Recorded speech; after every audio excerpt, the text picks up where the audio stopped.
Сега ще ти разкажа нещо за щастието, към което всички се стремим. То не е в хората отсреща, а единствено е в погледа ни.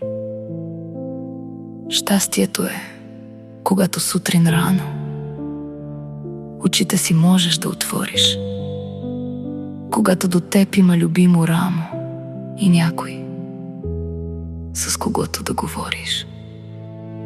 Щастието е в слънчевият лъч, който винаги ще те стопли. То е в непрестанния детски глъч, с който минават всички тревоги.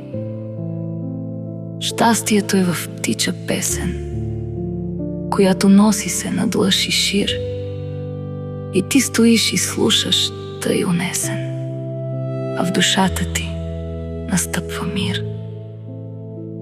Щастието е в мъничка калинка, промъкнала се тихичко при теб, представяща ти хубава картинка, че този път ще имаш ти късмет.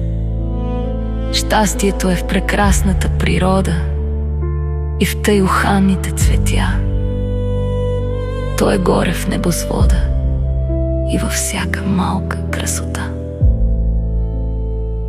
Огледай се наоколо и виж, щастието е навсякъде около теб. То е в добро, когато правиш, дори на непознат човек. Затова не го търси навън, а потърси го първо в душата. Събуди се от този мрачен сън и виж, навсякъде са чудесата.